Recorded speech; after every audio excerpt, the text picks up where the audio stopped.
Hello दोस्तों, स्वागत है आपका आपके अपने चैनल उपचार नुस्खे में। हम उपचार नुस्खे चैनल में रोजाना एक लेटेस्ट वीडियो अपडेट करते हैं। अगर आप हमसे जुड़ना चाहते हैं तो आप उपचार नुस्खे चैनल को सब्सक्राइब कर लें और साथ ही बेल आइकन को क्लिक करें, जिससे आपको हमारे द्वारा अपलोड की गई वीडियो सबसे पहले देखने को मिले। तुलसी विवाह 2020 में कब है शुभ मुहूर्त, तुलसी विवाह विधि, तुलसी विवाह व्रत कथा। शास्त्रों के अनुसार तुलसी विवाह कार्तिक माह के शुक्ल पक्ष में आने वाली देवउठनी एकादशी के दिन किया जाता है। प्राचीन मान्यताओं के अनुसार इस दिन भगवान श्री हरि विष्णु जी के साथ तुलसी जी का विवाह संपन्न कराया जाता है। इसी दिन भगवान श्री हरि विष्णु 4 महीने की निद्रा के बाद जागते हैं। भगवान विष्णु जी को तुलसी काफी प्रिय है, इसीलिए कहते हैं कि जब भगवान निद्रा से जागते हैं तो सबसे पहली प्रार्थना वो हरिबल्लभा तुलसी की ही सुनते हैं। आज हम आपको साल 2020 में तुलसी विवाह कब किया जाएगा, तुलसी विवाह का शुभ मुहूर्त क्या होगा, इसकी पूजा विधि और व्रत कथा के बारे में बताएंगे। तुलसी विवाह शुभ मुहूर्त 2020। साल 2020 में तुलसी विवाह का आयोजन 26 नवंबर गुरुवार के दिन होगा। एकादशी तिथि प्रारंभ होगी 25 नवंबर बुधवार प्रातःकाल 2:42 पर। एकादशी तिथि समाप्त होगी 26 नवंबर गुरुवार प्रातःकाल 5:10 पर। द्वादशी तिथि प्रारंभ होगी 26 नवंबर प्रातःकाल 5:10 पर। वहीं द्वादशी तिथि समाप्त होगी 27 नवंबर प्रातःकाल 7:46 पर।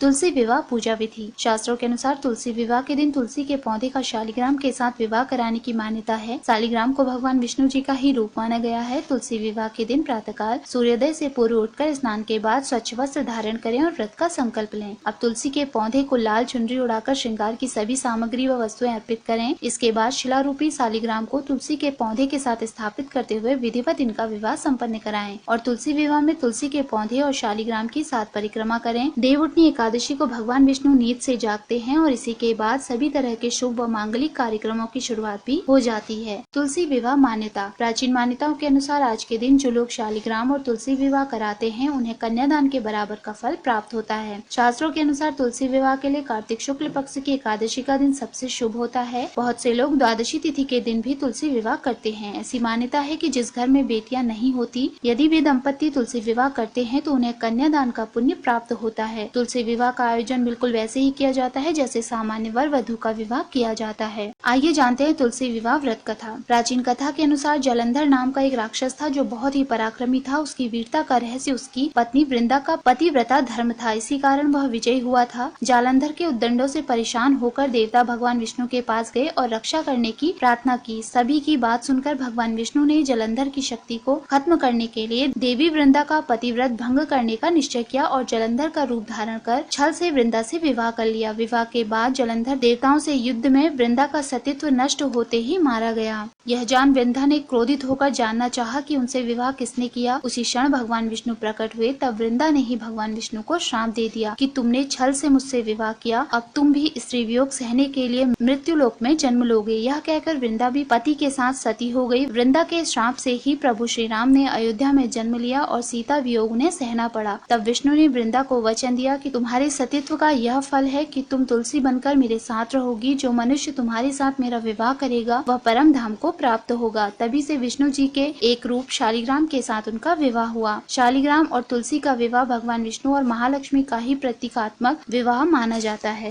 दोस्तों, अगर आपको हमारे द्वारा दी गई ये सभी जानकारियाँ पसंद आई हों तो आप उपचार नुस्खे चैनल को सब्सक्राइब, लाइक और शेयर करना ना भूलें।